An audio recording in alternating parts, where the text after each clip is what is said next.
자, 우리가 오늘 하나님이 주신 하나님의 말씀 보도록 하겠습니다. 빌립보서 3장 1절에서 16절입니다. 네, 혹시 드라마 바이블 있나요? 네, 빌립보서 3장. 끝으로 나의 형제들아, 주 안에서 기뻐하라. 너희에게 같은 말을 쓰는 것이 내게는 수고로움이 없고 너희에게는 안전하니라. 개들을 삼가고 행악하는 자들을 삼가고 몸을 상해하는 일을 삼가라. 하나님의 성령으로 봉사하며 그리스도 예수로 자랑하고 육체를 신뢰하지 아니하는 우리가 곧 할례파라.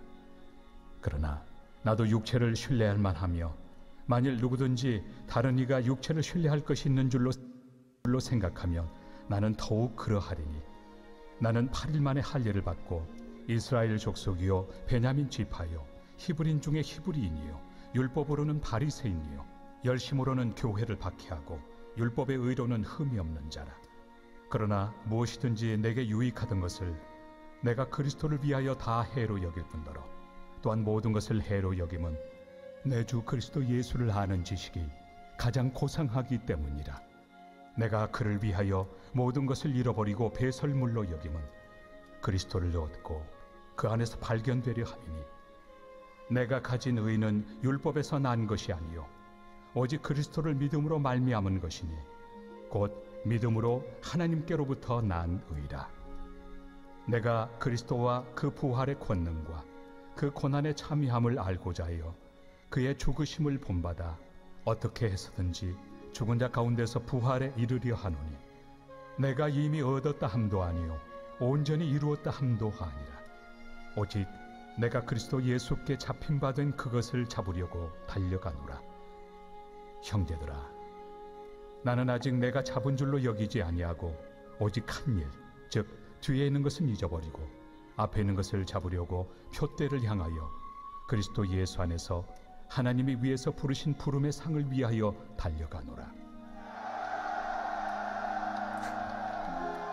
그러므로 누구든지 우리 온전히 이룬 자들은 이렇게 생각할지니, 만일 어떤 일에 너희가 달리 생각하면 하나님이 이것도 너희에게 나타내시리라. 오직 우리가 어디까지 이르렀든지 그대로 행할 것이라. 형제들아. 아멘. 네, 말씀 전하기 전에 잠시 기도하고 주님 앞에 나아가도록 하겠습니다. 하나님 아버지, 성령의 교통함을 우리에게 허락하여 주시옵소서. 하나님, 우리의 마음과 영의 그릇이 주님의 말씀에 접촉함으로 말미암아 거룩함을 회복하게 도와주시옵소서. 지난 일주일간 우리가 때로는 말씀을 붙들고 살기 위해 고군분투하고, 또 때로는 그 말씀과 거리를 두고 또 말씀을 놓쳐버린 삶을 살진 않았는지 주님 앞에 회개하고 또 반성하며 나아갑니다. 하나님, 이 시간 주님께서 내려주시는 은혜의 시간을 우리가 온전히 누리기 위하여 우리의 마음 문을 열고 나아가오니, 성령께서 이 시간 함께하여 주셔서 우리의 무너지기 쉬운 그 연약한 영성 가운데 하나님의 생명의 말씀을 허락해 주셔서 다시 한번 힘있는 결심과 또 결단을 가지고 주님 앞에 삶을 살아갈 수 있도록 주님 역사해 주시고 기름 부어 주시옵소서. 예수 그리스도의 이름으로 감사하며 기도했습니다. 아멘. 네, 지난주 우리가 성경 공부를 나누면서 여러분 어떤 이야기를 나눴는지 기억하시죠? 여러분, 부활의 증거에 대해서 나눴습니다. 생각보다 시간이 길어졌어요. 부활의 증거에 대해서 제가 좀 이렇게 줌으로 성경 공부를 하다 보니까 마음이 편했는지 굉장히 자세하게 좀 이야기를 나누게 됐습니다. 근데 그 부분이 참 중요하다고 생각이 들어요. 우리가 한 번쯤은 지식적으로 여러분이 가지고 있는 믿음이 정말 논리적으로 그리고 합리적으로 증명될 수 있다는 사실을 잘 정리하고 갔으면 좋겠어요. 그것이 여러분들에게 도움이 될 뿐만이 아니라 여러분이 나중에 이제 전도를 하게 된다거나 누군가에게 정말 여러분의 믿음을 설명하려 할 때 준비된 전도자의 모습으로 여러분을 세우게 될 줄 믿습니다. 그게 여러분의 가족일 수도 있고 여러분의 친구일 수도 있어요. 더 나아가서요, 여러분, 우리가 스스로 그런 의문들, 우리가 이제 이 신앙의 기초적인 부분들에 대해서 증거할 수 있는 능력을 갖추지 못하면요, 여러분, 누군가가 굉장히 도전적인 질문을 할 때 여러분의 믿음의 기초가 송두리째 흔들리는 경우도 생기게 됩니다. 여러분, 부활이라는 사건이 결코 어떤 페리테일과 같이 동화 속의 이야기, 신화 속의 이야기가 아니라 이 역사의 한복판에 실제 일어났던 사건이고 그것을 받아들이는 사람들조차 굉장히 충격에 빠질 만한 일이었다는 것을 우리가 자세히 살펴보았는데요. 여러분 그 내용들을 여러분이 다시 한번 정리하는 계기를 삼았기를 바랍니다. 자, 이어서 우리가 이야기를 하고자 해요. 부활절 다음이기 때문에 이 부활에 대해서 좀 더 깊이 이야기하고 우리가 오늘까지는 그 부활에 대해서 이 절기에 대해서 좀 더 묵상을 하고 다음 주부터는 다시 누가복음으로 돌아가도록 할 텐데요. 지난 시간에 우리가 부활을 어떻게 믿을 수 있는가, 주로 how, 그 지식적인 부분에 대해서 이야기를 했다면, 여러분 오늘은 이 부활을 믿는다라는 것이 나의 삶에 실제적으로 어떤 변화를 가져다 줘야 되는지, 우리가 어떻게 그것을 적용하며 살아갈지 그 신앙적 의미를 좀 더 살펴보려고 해요. 그러니까 부활을 어떻게 믿냐, 이 팩트를 우리가 지난 시간에 좀 더 살펴봤다면, 오늘은 우리가 그 부활을 믿는다는 신앙을 어떻게 하면 정말 하나님 앞에 바르게 실천하며 살아갈 것인지, 실천의 부분을 조금 더 알아보겠다는 것이죠. So what이라는 거예요. 여러분 부활을 믿는다면 어떻게 달라져야 되는가? 여러분 오늘 본문 말씀이 그 부활을 바라보고 살아갔던 한 사람의 삶을 기록하고 있고 그 보이스, 그 목소리를 잘 담아두고 있습니다. 누구입니까 여러분? 사도 바울이죠. 지금 사도 바울이 감옥에서 편지를 하고 있습니다. 지금 현재 상황을 여러분 상상해 보셨으면 좋겠어요. 감옥에 gat혀 있고요. 이 사도 바울이 조금만 있으면 처형을 당하게 됩니다. 이제 몇 년 남지 않았어요. 그리고 그가 마지막으로 복음을 전할 수 있는 파이널 스테이지에 가까이 가 있습니다. 거기가 어디예요? 여러분 로마입니다. 로마 황제 앞에서 복음을 전하고 그는 사형당하게 돼요. 목이 잘려서 순교를 당하게 됩니다. 자, 그런데 사도 바울의 그 마지막 편지가 지금 사도 바울이 그 감옥 속에서 뭘 하고 있냐면 자기가 중요하게 생각하는 신앙의 진리들을 잘 차곡차곡 정리해서 편지를 보내고 있어요. 여러분 이렇게 옥중에서 보내준 편지들을 옥중 서신이라고 합니다. Prison Epistle이라고 그래요. 그래서 빌립보 교회에도 보내고 에베소 교회에도 보내고 여기저기 이 Prison Epistle, 그러니까 감옥에서 쓴 편지들을 통해서 신앙을 어떻게 붙잡고 가야 되는지에 대해서 마지막으로 그들에게 유산처럼 자신의 그런 믿음의 고백들을 남기기 원했습니다. 사도 바울의 이 삶을 보면서 여러분 어떤 생각이 드세요? 내가 감옥에 갇혀 있고 내가 이제 오늘 내일 하는 바람 앞에 등불처럼 삶을 얼마 남겨두지 않은 상황이라고 하면 여러분은 어떻게 살고 싶어 하실 것 같으십니까? 여러분의 감정은 어떨 것 같으세요? 두렵고 떨리고 지금까지 살아온 삶이 허무해지고 하나님을 위해 살았는데 도대체 이렇게 큰 고통을 당하고 사랑하는 사람들과 헤어져야 된다는 것, 그리고 어떤 디그니티, 내 존엄성과 어떤 가치를 인정받기보다는 박해를 받고 이렇게 죽어야 된다는 것이 원망스러울 수도 있을 것 같아요. 근데 여러분 사도 바울이 오늘 말씀을 전하면서 3장 1절에 뭐라고 시작을 합니까? 여러분 한번 그 부분도 보시겠어요? 끝으로 나의 형제들아. 여러분 끝으로 나의 형제들아. 이제 자신의 끝이 다가오고 있는 것을 바라보고 있는 거예요. 근데 뭐라고 합니까? 주 안에서 기뻐하라. 여러분 이건 감옥에 갇혀 있는 사람이 할 수 있는 말입니까? 순교를 앞두고 있는 사람이 할 수 있는 말입니까? 여러분 사도 바울이 완전히 다른 세상을 사는 것처럼 이 감옥에서 그리고 죽음을 앞두고 자신의 사람들에게, 자신이 사랑하는 사람들에게 이 편지를 남기고 있다는 것을 우리는 보게 되는 거예요. 이 세상 사람처럼 살고 있고 판단하고 있는 것이 아니라 무언가 다른 관점을 가지고 삶을 살고 있었다는 것을 우리는 보게 되는 것이죠. 여러분 간단히 말하면 사도 바울은 부활하신 예수 그리스도를 본 이후로 줄곧 이러한 삶을 살다가 죽었어요. 사도 바울이 이렇게 정말 초현실적인 삶을 살 수 있도록 만들어준 것이 도대체 무엇이냐라고 하면 한 단어, 뭡니까? 부활을 보았기 때문이에요. 그전까지는 예수님을 그토록 박해하고 자신을 위해 살았던 이 사도 바울이 일평생 예수님을 위해 살다 죽고 그 예수님을 위해 모든 것을 헌신하고 또 포기하고 이 생에서 누리지 못하는 것에 대해서 조그만한 원망도 없이 그것을 기쁨으로 감당하는 삶을 살 수 있었던 것은 부활하신 예수님 보았기 때문입니다.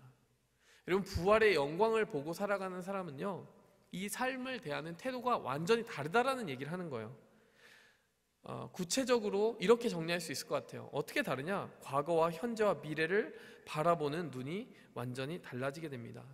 여러분, 그럼 오늘 이 본문 말씀 통해서 이 사도 바울이 빌립보 교회에 마지막으로 유언처럼 남긴 그 편지 글을 통해서 여러분, 도대체 이 부활을 바라보고 살아가는 사람들은 과거와 현재와 미래를 어떻게 바라보느냐, 삶을 어떻게 바라보느냐, 여러분, 이 유니크한 플레이버, 정말 그 부활을 알고 살아가는 사람의 모습을 보도록 하겠습니다. 첫 번째로요, 과거를 먼저 얘기해 볼게요.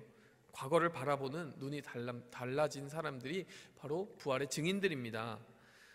좀 더 구체적으로 이야기하면 기쁨의 이유가 다른 사람들입니다. 여러분, 이 사람들이 부활의 증인이에요. 제가 두 번째로 이야기할 것은 미래를 바라보는 눈이 다른 사람이 부활의 증인들입니다. 삶의 목표가 달라집니다.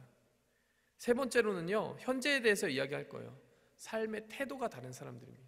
지금이라고 하는 시간을 어떤 자세와 모습으로, 태도로 감당할 것인가, 현재를 감당하는 태도가 달라진다는 거예요. 이렇게 과거, 현재, 미래를 살펴보도록 하겠습니다. 먼저 과거에 대해서 살펴보도록 할게요. 여러분, 3장 1절에 보니까 형제들아 주 안에서 기뻐하라 라고 이렇게 이야기하고 있어요. 여러분, 우리가 흔히 오해하기로 종교라는 것, 또 예수님을 믿는다는 것, 신앙생활이라는 것은 기쁨을 통제하는 것이 아닌가, 기뻐하면 안 될 것 같고 왠지 좀 근엄해야 될 것 같고 이렇게 착각하는 경우가 조금 있습니다. 근데 여러분, 우리 청년부 생활하면서 여러분 좀 다른 이미지로 신앙이라는 것을 경험했으리라 생각을 해요. 여러분, 신앙에 깊이 들어가면 들어갈수록 무엇을 경험합니까? 신앙이라는 것은 마치 내가 맞지 않는 옷을 입은 것처럼 뭔가 나 자신을 꾸며야 되고, 뭔가 억제해야 되고, 기쁨은 포기해야 되고, 근엄해야 되고, 뭐 거룩한 척을 해야 되고, 그것이 아니라는 거예요. 여러분, 신앙의 깊이로 들어가면 들어갈수록 무엇을 경험하는지 아십니까? 오늘 사도 바울이 자신 있게 이야기하는 거예요. 기뻐하라. 여러분, 신앙을 깊이 누리는 사람은 기쁨의 이유가 생긴다는 거예요. 자연스러운 기쁨, 하나님을 섬기면서 나타나는 그 기쁨이 생기게 된다는 것입니다. 그런데 한 가지 키워드가 더 있어요. 무엇이 있습니까? 주 안에서 기뻐하는 것입니다. 여러분, 이 기쁨이라는 것은 뭔가 차별됨이 있는 거예요. 세상에서 말하는 기쁨과는 전혀 다른 차별됨이 있는 것입니다. 어떤 기쁨이에요? 기쁨의 조건이 다르다는 것입니다. 기쁨의 조건이 어떻게 다릅니까? 주 안에서 기뻐하라는 것은 주 밖에서 기뻐하는 것과 다르다라는 얘기예요. 여러분, 주 밖에서 기뻐하는 게 뭘까요? 좀 더 쉬운 말로 해볼게요. 세상 안에서 기뻐하는 것입니다. 여러분, 우리가 세상 안에서 누리고 기뻐하는 것에 뭐가 있어요? 뭐 물질적인 풍요를 누릴 때 우리는 기쁩니다. 여러분, 사랑하는 사람들과 만나고 교제하는 것 기쁩니다. 여러분, 우리가 원하는 성취와 성공을 이뤄냈을 때 기쁩니다. 여러분, 이런 것들은 다 세상 안에 있는 기쁨이에요. 근데 제가 이 세상 안에 있는 기쁨들을 다 부정적으로 보고 있다고 생각하지 마세요. 여러분, 그 안에는 하나님이 주시는 선물들도 있어요. 여러분에게 주신 가족들, 성공, 그리고 여러분에게 주신 기회들, 그 모든 것들이 사실은 하나님이 주신 선물입니다. 근데 여러분, 중요한 것은 이거예요. 우리의 관점이 어떻게 세워져 있느냐입니다. 그 모든 것들을 받아 누리고 있으면서도 주 안에서 기쁨을 누리는 사람이 있고요, 그 모든 것을 받아 누리고 있는데 주 밖에서 기쁨을 누리는 사람이 있어요. 어떤 차이가 있을까요? 내게 주어진 모든 기쁨의 이유들을 누리고 있는데 이것이 주님으로부터 왔다라고 고백하면서 믿는 사람, 고백하면서 누리고 기뻐하는 사람은 어떤 사람이에요? 주 안에서 기뻐하는 사람입니다. 근데 여러분, 그 모든 것들을 누리고 있는데 그냥 내가 잘해서 얻은 것이고, 내가 운이 좋아서 얻은 것이고, 자기 중심적으로 그 기쁨을 이해하고 해석하는 사람은 어떤 사람입니까? 주 밖에서 기뻐하는 사람들이에요. 여러분, 주 안에서 기뻐한다는 것은 뭐 교회만 좋아하고 뭐 찬양만 좋아하고 그런 차원의 의미가 아니라 내가 이 삶 속에 누리는 크고 작은 기쁨들을 모두 주님으로부터 왔다고 하는 고백과 함께 기뻐하는 것이 주 안에서 기뻐하는 기쁨이라는 말입니다. 여러분, 기쁨의 조건이 달라진다는 거예요. 그러면 그게 어떤 차이를 나타내느냐? 둘 다 기뻐하는 거잖아요. 주 밖에서 기뻐하든 주 안에서 기뻐하든 기뻐하는 것은 차이가 없는 것 같잖아요. 어떤 차이가 있을까요? 결정적으로 상황이 흔들리면 차이를 나타내게 됩니다. 여러분, 주 안에서 기뻐하는 사람들은요, 내 삶 속에 기쁨의 여러 이유들이 있어서 그것을 주님이 주셨다고 고백하면서 하나님 감사합니다, 이런 기회를 주셔서 감사합니다. 공부할 수 있는 기회를 주셔서 감사합니다. 건강을 주셔서 감사합니다. 가족을 주셔서 감사합니다. 친구를 주셔서 감사합니다. 뭐 등등 여러 하나님 앞에 기쁨의 제목들을 하나님 앞에 드리지만 그 조건들이 흔들려도 여전히 기뻐할 수 있습니다. 무슨 말이냐? 여러분, 삶의 조건들을 가지고 믿음의 고백들을 만들어서 기뻐하기는 하지만 여러분, 그 조건들에 매여 있는 기쁨은 아니라는 거예요.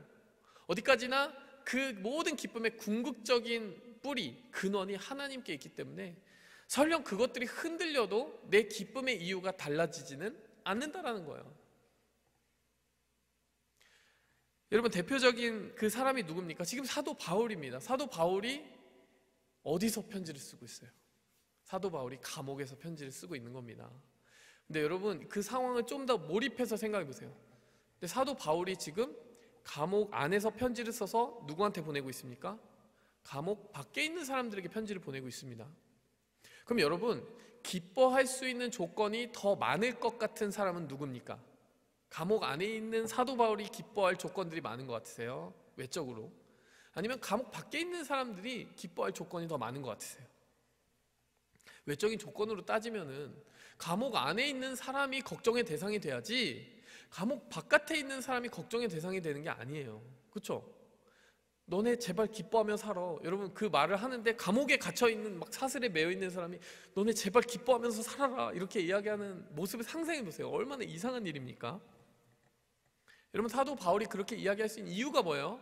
사도 바울은 감옥 안에서 기뻐하라 라고 하지 않고 주님 안에서 기뻐하라 라고 한 거예요. 사도 바울은 지금 내가 감옥 안에 있다라는 생각으로 매이지 않는다는, 그 프레임 안에 매이지 않아요. 그 상황과 조건 속에 매이지 않습니다. 내가 그토록 빠져나가고 싶은 어떤 상황 속에 매여서 나는 왜 이 상황에서 빠져나오지 못하는 걸까? 그 프레임 속에서 자신의 삶을 보는 것이 아니라 내가 감옥에 있든 궁전에 있든 주님 안에 있는 것이다 라고 이야기하는 거예요. 내 물리적인 공간이 나를 디파인하게 만들지 않는다는 거예요. 내 물리적으로 지금 있는 공간이 내가 기뻐해야 될 이유를 만들어주지 않는다는 거예요. 내가 감옥에 있든 궁전에 있든 어디에 있든 주님 안에 있다면 나는 여전히 기뻐할 이유가 충분하다라고 이야기하는 겁니다. 게다가 뭐라고 얘기하는 거예요? 지금 이 사도 바울은 이렇게 얘기합니다. 사도 바울이 말한 그 뉘앙스를 한번 보세요. 너희에게, 자 3장 1절 보시면 기뻐하라. 너희에게 같은 말을 쓰는 것이 내게는 수고로움이 없고 너희에게는 안전하니라. 자, 여러분, 이 말이 좀 곰곰이 곱씹어 볼 만한 이야기입니다. 왜 곱씹어 봐야 되냐? 여러분, 좀 이상하지 않아요? 수고로움이 없고 너희에게는 안전하니라. 여러분, 이 말은 기뻐하면 좋겠어 정도 레커멘드하는 권장사항이 아니라는 거예요. 너희가 기뻐하며 주님 안에서 기뻐하며 사는 것이 너희의 안전장치라는 거예요. 거꾸로 말하면 여러분이 주님 안에서 기뻐하는 기쁨을 잃어버리면 위험하다라는 겁니다. 여러분, 제가 아까 지금까지 줄곧 말한 남다른 기쁨의 조건을 가지고 살았던 이 사도 바울에 대한 이야기와 연결시켜서 한번 생각해 볼게요. 여러분이 감옥에 있든 어디 궁전에 있든 주님 안에서 기뻐할 수 있다면 여러분은 안전한 거예요. 여러분의 신앙이 지켜지고 있는 것입니다. 근데 여러분의 신앙이 어느 순간 주 안에서 기뻐하는 것이 아니라 주님 밖에서 기뻐한 나머지 그 조건들이 있으면 기쁘고 없으면 슬프고 오락가락하고 이리저리 스윙을 하기 시작한다? 여러분, 위험하다라는 거예요. 사도 바울이 지금 주님 안에서 기뻐하라 라고 끝나지 않고 뒤에 뭘 붙인 겁니까? 그것이 안전하다라고 이야기했어요. 무슨 말입니까? 이건 기쁨의 삶을 지킨다는 것은 그냥 내 감정을 지키는 차원이 아니라 여러분의 신앙의 현주소를 그대로 보여주고 있다는 거예요. 여러분의 삶의 상황이 조금 바뀌었는데 여러분의 믿음이 이렇게 저렇게 흔들리고 있다면 여러분의 믿음이 정말 근본적으로 제대로 뿌리 박혀 있지 않기 때문에 사도 바울은 그거를 위험한 신호로 받아들여야 된다라고 이야기하는 거예요. 그래서 사도 바울이 뭐라고 말합니까? 내가 아무리 반복해서 말해도 나에게는 수고로운 일이 아니고, 그러니까 내가 너희에게 아무리 이 부분에 대해서 경계를 하고 경고를 주어도 나에게 수고로운 일이 아니고, 아무리 말을 해줘도 입이 아픈 게 아니고 너에게 틈나는 대로 이 부분을 계속 리마인드 해주기 원한다, 이렇게 얘기하는 거예요. 그게 굉장히 중요하다는 것입니다. 여러분, 여러분의 지금 현재 신앙을 살펴보기 위해서 항상 이것을 질문하세요. 기쁨의 조건이 어디에 있느냐? 그럼 여러분, 사도 바울은 기쁨의 그 조건이 어디 있었다는 거예요? 주님 안에 있었다는 것입니다. 주님 안에 그 기쁨의 조건이 있었다는 것이 도대체 여러분 무슨 뜻일까요? 주님 안에서 기뻐한다는 것은 여러분, 주님 밖에서 있었던 그 기쁨의 모든 이유들이 덜 중요해진다는 것을 첫 번째로 의미하는 거예요. 여러분, 3장 4절부터 8절 보시겠습니다. 3장 4절부터 8절 보시면 주 밖에서 기뻐할 이유들이 많았던 사도 바울의 삶을 이야기하고 있어요. 3장 4절에 보면은 나도 육체를 신뢰할 만하다. 3장 5절에 보니까요, 나는 할례를 받았다. 이스라엘 족속 베냐민 지파 히브리인 중에 히브리인이요 율법으로는 바리새인이고, 3장 6절에 보니까 열심으로는 교회를 박해했고. 여러분, 지금 사도 바울이 뭐라고 말하는 거냐면요, 내가 유대인들이 보기에는 정말 삐까뻔쩍한 아름다운 반짝반짝 빛나는 레주메를 가지고 있었다는 거예요. 프로파일을 가지고 있었다는 거예요. 근데 3장 7절에 보니까 사도 바울이 뭐라고 말합니까? 그렇게 내게 유익하다고 생각되었던 것이 이제는 그리스도를 위하여 다 해로 여겨지고 있다. 무슨 말입니까? 내가 그 조건에 매여서 교만해져서 하나님과의 관계를 자랑하고 내가 죄인임을 잊어버리고 그런 것들에 안정감을 두고 살아갔다면 그 삶은 내게 부끄러운 삶이었다라는 거예요. 내가 자랑해왔던 그 모든 삶이 실제로는 여러분 3장 8절에 보니까 배설물로 여겨질 만한 삶이었다라고 일축하고 있는 것입니다. 여러분, 우리의 기쁨이 어떤 조건에 의해서 여러분 흔들리는가를 보면 신앙의 성숙도를 알게 됩니다. 그리고 여러분, 어떠한 것을 자랑하며 살아가는지를 보면 우리의 신앙의 현주소가 드러나게 돼 있어요. 여러분, 그렇기 때문에 여러분의 기쁨의 주소를 한번 점검해 보시기 바랍니다. 정말 주 안에서 기뻐한 사람은 어떤 업적과 과거의 레주메, 여러분에게 달려있는 타이틀, 그런 걸로 말미암아 교만해지지 않습니다. 이제 사도 바울은 그런 것들로 말미암아 내가 교만해지지 않기를 선택한 모습을 보여주고 있는 거예요. 나 이런 거 히브리인이었던 거, 난지 8일 만에 할례 받은 거, 이 모든 종교적인 수사와 타이틀, 그런 것 자랑하지 않아. 예수님이 나를 위해 하신 것, 그것이 나의 자랑이지 내가 주님을 위해 해봤자 뭘 그렇게 대단하게 했다고. 이러면서 자신의 기쁨의 이유를 하나님 앞에서 찾으면서 자신의 과거의 업적들을 다시 한번 겸손하게 내려놓고 있습니다. 그래서 여러분 3장 13절을 보시면 이렇게 얘기해요.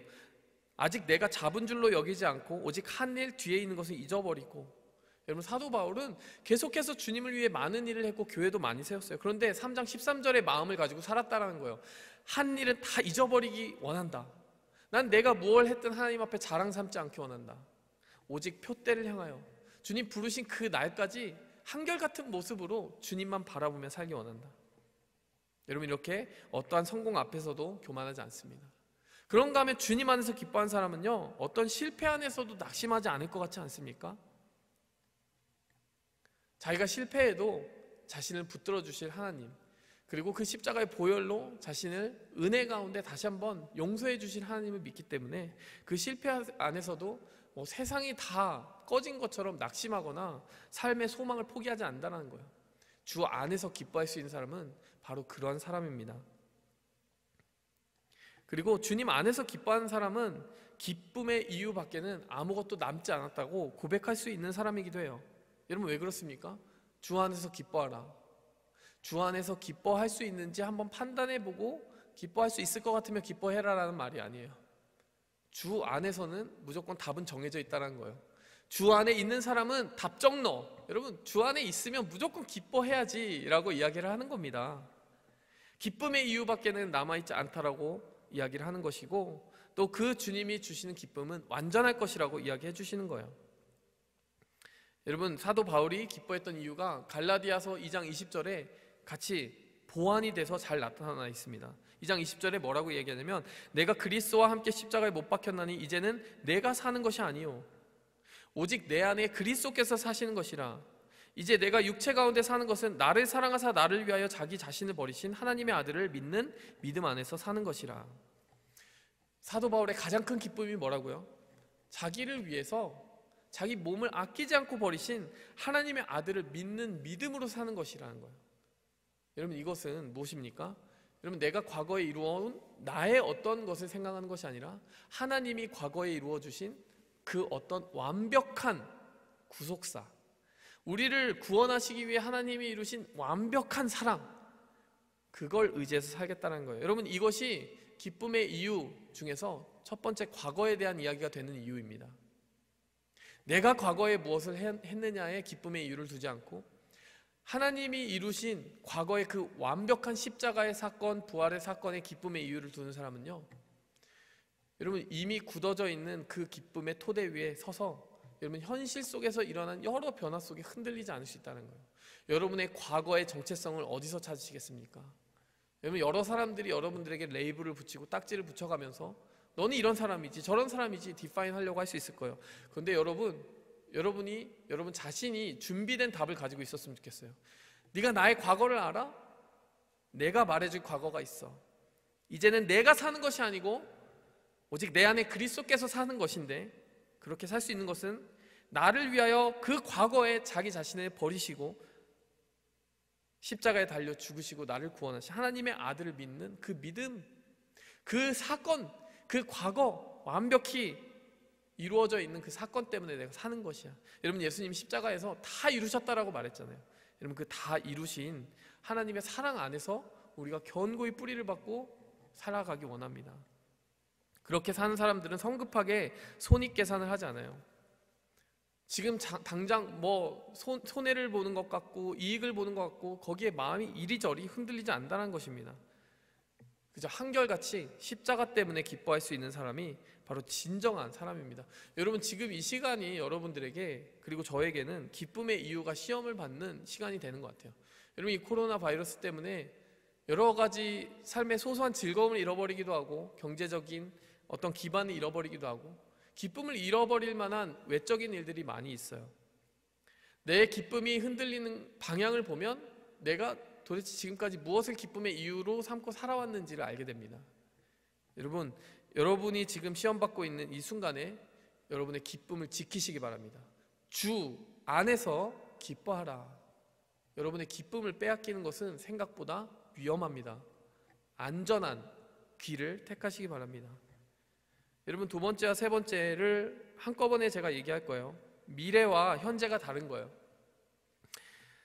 미래가 다르다는 것은 삶의 목표가 다른 것이고 현재가 다르다는 것은 삶의 태도가 다르다는 것입니다. 여러분, 오늘 이 본문 말씀에 보면 3장 9절에서 11절에 이렇게 3장 9절에서 11절이 아니죠. 저기 12절부터 이렇게 나오죠. 내가 이미 얻었다 함도 아니요 온전히 이루었다 함도 아니라 오직 내가 예수께 잡힌 바 된 그것을 잡으려고 달려가노라. 여러분, 이 12절의 표현이 되게 재밌지 않습니까? 왜 재밌습니까? 내가 이미 얻었다 함이 아니래요. 이건 미래에 있는 일이죠. 온전히 이루었다 함도 아니래요. 그러니까 온전히 이루어지려면 아직 한참 가야 된다는 얘기예요. 미래에 대한 얘기입니다. 목표에 대한 얘기예요. 목표에 대한 얘기. 14절에 보니까 그 목표는 뭡니까? 표대를 향하여 그리스도 예수 안에서 하나님이 위에서 부르신 부름의 상을 향하여 달려가노라. 여러분, 미래에 대해서 이야기하고 있는 겁니다. 여러분, 부활을 바라보고 살아가는 사람은요, 부활하신 예수 그리스도가 있는 그곳에 가서 내가 마지막 삶을 결산할 것이라는 것을 확실히 알고 살아가는 거예요. 좀 쉽게 말할게요. 내가 나중에 예수님 얼굴 보고 지금에 대해서 말할 때가 있다는 거예요. 지금 내가 어떻게 살았는지 그날 가서 예수님과 이야기할 때 부끄럽지 않게 살아야 되겠다라고 하는 미래의식을 가지고 살아가겠다는 거예요. 미래를 준비하는데 어떤 미래를 준비하느냐? 부활하신 예수님이 계신 그곳에 가서 나도 부활한 육체를 가지고 주님과 함께 지금을 이야기할 때가 온다는 것을 생각하며 살아간다는 겁니다. 그래서 여러분, 표대를 바라보고 살아간다는 거예요. 여러분에게 그 표대가 있으십니까? 그리고 그 표대를 거울 삼아서 지금을 보고 계십니까? 내가 그날 주님 앞에 서야 되는데 지금은 어떻지? 여러분, 그래서요, 여러분, 그 미래의식을 가지고 살아가는 사람은 여러분 올바른 현재의식을 가지고 살아가게 돼 있어요. 내가 주님 앞에 그날 그 미래에 부끄러움 없이 서게 되고 싶다라고 결심한 사람은 지금부터 그 부끄러움이 없는 삶을 유지해야 되겠다라고 하는 확고한 결심이 있게 된다는 거예요. 미래의식과 현재의식이 이어져 있게 된다는 것입니다. 그래서 여러분 이미 얻었다 함도 아니요 온전히 이루었다 함도 아니요 그러면서 12절에 뭐라고 말합니까? 잡힌 바 된 그것을 잡으려고 쫓아가노라. 이것도 재밌지 않아요? 왜 재밌습니까? 잡힌 바 된 것을 잡으려고. 잡힌 바 됐다는 건 뭡니까? 예수님이 나 잡아주셨다라는 거예요. 내 과거가 예수님께 붙들려 있다는 겁니다. 근데 잡으려고는 뭡니까? 예수님은 날 잡아주셨는데 나도 예수님 잡으려고 쫓아간다는 거예요. 내 과거가 예수님께 붙들려 있고 나는 미래의 예수님 앞에 서게 될 그날을 향하여 손을 뻗고 잡으려고 나간답니다. 여러분 과거와 현재와 미래를 다 잡고 있는 거예요. 잡힌 바 된 것을 잡으려고 살아가는 삶이 여러분 나를 불러주신 그 삶에 걸맞게 살아가고자 내 미래를 준비하며 살아가는 삶이 주님 앞에 설 그날을 준비하며 살아가는 삶이 여러분 부활을 경험한 사람의 삶이라는 거예요. 삶의 목표가 남다르게 되어 있습니다. 현재 삶의 목표도 분명히 다를 수밖에 없어요. 여러분 그런데 이렇게 살아간다는 것은요 굉장히 귀중한 균형추를 우리에게 주게 됩니다. 어떤 균형추를 주게 되느냐? 여러분 현세주의를 극복하게 해주고 내세주의를 극복하게 해줍니다. 말이 어려운데요 이렇게 바꿔볼게요. 지금만 바라보며 사는 삶의 관점도 극복하게 해주고요 내일만 바라보며 사는 삶도 극복하게 해줍니다. 무슨 말이냐? 여러분 부활이 없고 미래가 없는 사람은 뭐만 바라보며 살겠습니까? 욜로죠, 욜로. 여러분 you only live once. 그러니까 지금 내가 즐기고 쾌락, 나에게 어떤 기쁨을, 나에게 어떤 조건적인 기쁨을 줄 수 있는 그것만 추구하며 살아가게 돼요. 그러다 보면 어떻게 됩니까? 사람이 속물이 됩니다. 자기의 이익만 추구하게 되는, 혹은 저속한 현세주의에 빠지게 되는 거예요. 근데 여러분 또 오늘 이 본문 말씀에서 말하는 것은 무엇입니까? 극단적으로 미래만 바라보며 살고 있지도 않아요. 사도 바울이. 그렇지 않습니까? 죽으면 천국 가는데 천국 가면 그만이지 하면서 오늘을 다 버린 사람처럼 그냥 집에서 예수님 오실 날만 기다리면서 살고 있는 그런 극단적인 종말론주의자가 아니에요. 사도 바울은 어떻게 살고 있습니까? 극단적인 내세주의자로 살고 있는 것이 아니라 그날 예수님 봐야 되니까 지금을 제대로 살아야 된다고 살고 있는 거예요. 그러니까 여러분 현재에만 몰입해서 미래, 부활을 잊어버린 사람처럼 세속적으로 살지도 않고요. 또 미래만 바라보느라 현재를 다 내팽개치고 여러분 살아가는 그런 내세주의적인 종말론주의자적인 그런 삶을 살고 있지도 않다는 것이에요. 현재와 미래를 다 힘있게 붙들고 살아가더라는 것이에요. 그래서 제가 여러분께 그렇게 요약을 해드린 거예요. 삶의 목표가 다르게 되고 여러분 그와 동시에 부활을 믿는 사람은 지금을 사는 삶의 태도도 달라지게 돼 있다는 것이에요. 부활을 믿고 살아간다고 해서 저 멀리만 바라보고 살고 있는 사람들이 아니라는 겁니다. 부활을 믿으면 믿을수록 오히려 현재를 충실하게 살기 위해 애쓰게 된다는 것이에요. 여러분 마틴 루터 킹 목사님이 이런 연설을 했어요. 어떤 연설을 했냐면 지금 무엇이 일어날지 나는 모릅니다. 장차 험난한 날이 있을 것입니다. 그러나 지금 그것은 내게 문제가 아닙니다. 왜냐하면 나는 정상에 갔다 왔기 때문입니다. 나도 다른 사람들처럼 오래 살고 싶고 장수하고 싶습니다. 하지만 그것에 연연하지 않습니다. 하나님의 뜻을 따를 뿐입니다. 하나님은 나에게 산에 오르라고 하셨습니다. 그리고 내려다보았습니다. 그리고 약속의 땅을 보았습니다. 여러분과 함께 그 땅을 밟지 못할지도 모릅니다. 그러나 나는 두렵지 않습니다. 여러분 이 연설은 마틴 루터 킹 목사님이 죽기 전날에 했던 연설이에요. 멤피스라는 곳에서 했던 연설인데 On the Mountain Top이라고 하는 제목이 붙어 있습니다. 여러분 이거는 여러분이 잘 알고 있는 성경 본문을 기초로 하고 있어요. 여러분 모세가 약속의 땅에 들어가지 못했죠. 약속의 땅에 들어가지 못하고 마지막에 산 위에서 약속의 땅을 보면서 저 약속의 땅에 들어갈 자신의 민족들을 축복하면서 마지막을 하고 마지막 그 날들을 마무리하고 하나님의 품으로 돌아갔습니다. 그러니까 자기는 그 약속의 땅에 들어가지 못하지만 상관없다. 모세와 같이 하나님이 이루실 그 일들, 나중에 내 뒤에 이루실 그 일들을 내가 미리 보는 눈과 관점을 가지고 내가 언제 죽어도 상관없을 그러한 의지를 가지고 현재를 충실히 살겠다. 이렇게 마틴 루터 킹 목사님이 그 출애굽기의 한 장면을 인용해서 그렇게 설교를 하셨는데 여러분 그 설교대로 된 거예요. 그 마운틴 탑 위에서 산에서 약속의 땅을 보았지만 약속의 땅에 들어가지 못했던 모세와 같이 다음날 마틴 루터 킹 목사님이 저격당해서 돌아가시게 됩니다. 근데 여러분, 마틴 루터 킹 목사님이 보았던 그 약속의 땅 있잖아요. 정말 흑인들도 함께 하나님을 예배할 수 있는, 자유와 평등을 누릴 수 있는 그 사회를 바라보던 그 약속의 땅이 그 다음 후손에 의해서 서서히 이루어져 가고 있지 않았습니까? 여러분, 마틴 루터 킹 목사님의 이 삶의 태도가 무엇입니까? 내가 언제 죽든 주님의 품 안에 그 다음이 있다. 부활의 주님께서 세대와 세대를 잇고 이어서 영원히 그분의 계획과 뜻을 이루어 가실 그 거대한 구속사의 흐름 가운데 내가 한 부분을 이루고 있기 때문에 내가 무엇을 지금 다 이루지 못해도 나는 후회가 없다. 오직 후회할 삶은 무엇입니까? 지금을 충실히 살지 못한, 지금이라고 하는 고리를 내가 채우지 못한다면 그것이 후회할 삶이라는 거예요. 내가 모든 것을 다 이루겠다는 야심 가질 필요 없어요. 지금이라고 하는 이 시간을 내게 얼마만큼 주셨는지 허락된 만큼만 충실히 살면 된다는 것이에요. 그리고 그 다음은 하나님께 맡긴다는 것입니다.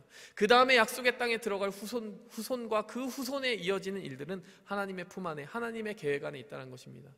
그것이 이어지고 이어져서 마지막 부활의 예수님을 다시 보게 될 그날을 바라보면서 현재를 충실히 살겠다는 것이죠.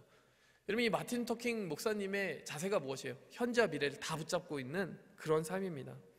여러분, 제가 주혜자매 이야기를 광고 때 했는데 진정한 신앙인의 모습이 아닌가 이런 생각이 들어요.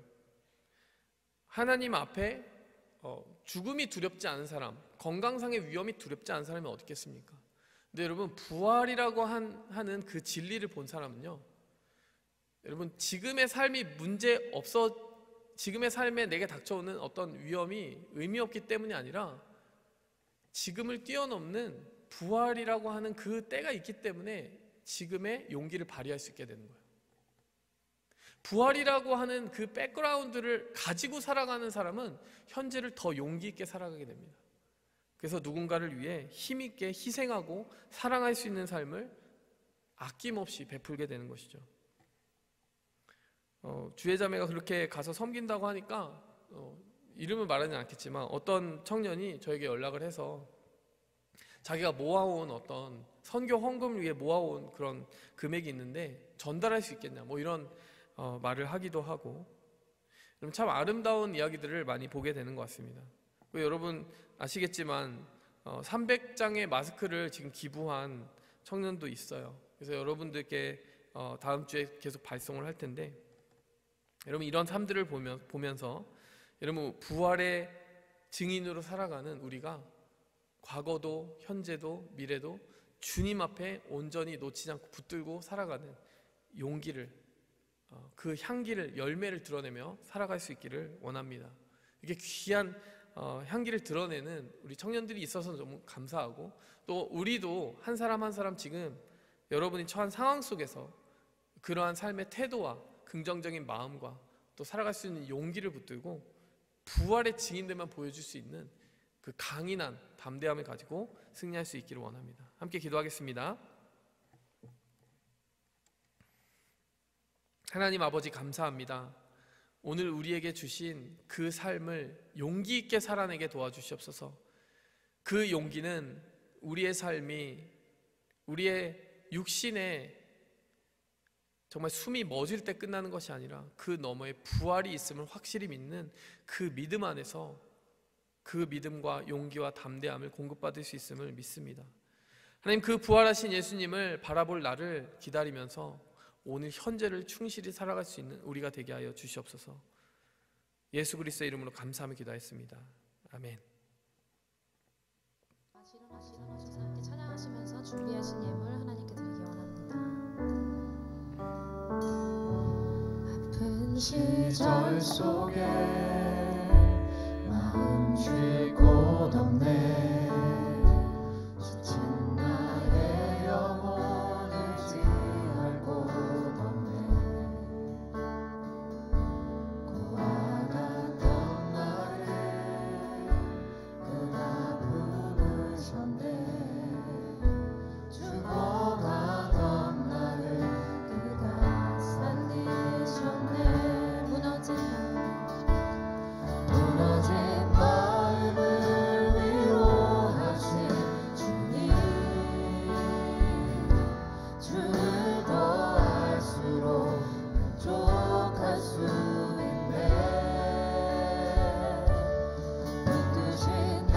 손을 놓지 않는 주님,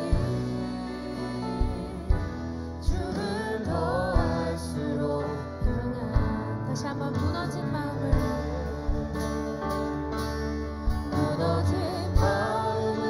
위로하신 주님,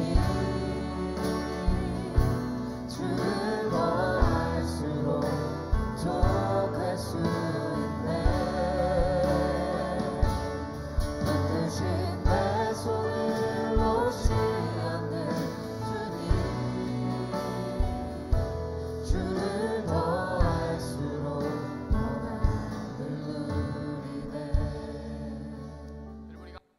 여러분 이 시간 같이 함께 통성으로 기도하기 원합니다. 첫 번째로 우리가 기도하기 원하는 것은 여러분의 과거를, 여러분의 기쁨의 이유를 이 시간 살피면서 기도하기 원합니다. 여러분의 기쁨의 이유를 살핀다는 것은 무엇입니까? 여러분, 우리가 우리의 삶의 여러 조건들이 흔들릴지라도 주님 안에서 기쁨의 이유를 찾을 수 있느냐, 여러분 이것을 점검하며 나아가기 원합니다. 여러분, 사도 바울도 격리 상태에 있었어요. 여러분, 격리 상태에 있다 보면 너무나 침체되기가 쉽습니다. 여러분, 지금 자가 격리 중인 우리에게도 기쁨의 이유들이 사라져가고 또 경제적인 어려움이 찾아올 때 내가 정말 기뻐했던 것이 무엇인가, 이유가 무엇인가 흔들릴 때가 있을 것입니다. 이 시간 기쁨의 이유를 다시 한번 주님 안에 두기를 원합니다. 이 시간 함께 기도할 때 하나님, 제 삶에 흔들리는 여러 조건들에도 불구하고 주님 안에서 기쁨의 이유를 찾기 원합니다. 이러한 기도 제목으로 주님 앞에 함께 기도하며 나가도록 하겠습니다. 주여, 주여, 하나님, 주님께서 주님 안에 기쁨의 이유를 두라고 하시는 그 부르심과 초청 가운데 우리를 이끄시는 줄 믿습니다. 이 시간 내가 무엇으로 기뻐하고 또 무엇 때문에 기쁨을 잃는지 다시 한번 생각하게 도와주시옵소서. 아버지 하나님, 주님께서 아버지 우리로 하여금 다시 한번 붙들라 하시는 오늘을 붙들기 원합니다. 다시 한번 바라보라 하시는 아버지 하나님, 그 현재를 바라보기 원합니다. 아버지 하나님, 주님께서 우리에게 주신 아버지 삶의 소망과 이유를 온전히 아버지 하나님 붙들고 살아가게 도와주시옵소서. 주여, 하나님 아버지 감사합니다. 주여, 이 시간 이어서 기도하기 원합니다. 우리는 남다른 삶의 목표, 표대를 가지고 살아가는 사람들입니다. 여러분, 우리가 추구하는 것이 모두 이 세상의 것들 뿐이라면 여러분, 우리는 부활의 증인으로 살아가고 있는 것이 아닙니다. 여러분이 무엇인가 추구한다 할지라도 그것이 마지막 날 하나님의 나라 앞에서 어떤 의미를 가지고 있는지 그 이유를 생각하며 추구한다면 여러분은 부활의 증인으로 살아가고 있는 것입니다. 여러분의 성공, 여러분의 학업, 여러분의 어떠한 그 계획이라 할지라도 부활하신 주님 앞에 섰을 때 의미를 가질 수 있도록 여러분 그 안에 의미를 담으시기 바랍니다. 그 모든 추구함을 주님 앞에 드리며 나아가기 원합니다. 주님이 그 모든 순간순간을 사용해달라고 여러분 남다른 삶의 목표를 가지고 살아갈 수 있게 해달라고 함께 기도하며 나가겠습니다. 주여, 내 모든 걸음에 동행하는 주님을 향하여 살아가게 도와주시옵소서. 주님을 위하여 살아가게 도와주시옵소서. 주여, 아버지 하나님, 그 나라의 영광을 바라보며 살아가게 도와주시옵소서. 아버지 하나님, 이 세상이 전부인 것처럼 살지 않게 도와주시옵소서. 주님만을 바라보며 승리하며 살아가는 오늘을 살아가게 도와주시옵소서. 주님, 영광스럽게 하여 주시옵소서. 마지막으로 기도하기 원합니다. 부활의 증인은 현재를 살아갈 용기를 늘 공급받습니다.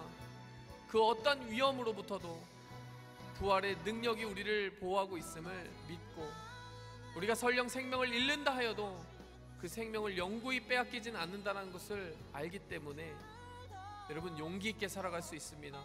이 시간 함께 기도할 때 현재를 용기 있게 살아가는 신앙이 되게 해달라고 우리 자신을 위하여 기도하고 또 여러분 또 뉴욕에서 의료인으로 섬기게 될 주의 자매 그리고 이미 곳곳에서 간호사로 섬기고 있는 의료진들이 있습니다. 우리 청년부 안에 있는데 여러분 그분들이 용기 있게 살아가는 그 삶 가운데 주님 보호하심과 힘주심이 있게 달라고 담대함이 있게 달라고 이렇게 우리 자신과 우리 청년부 안에 있는 그 용기 있게 섬기는 청년들의 발걸음을 축복하며 기도하도록 하겠습니다. 모든 걸음에 동행하는 주님,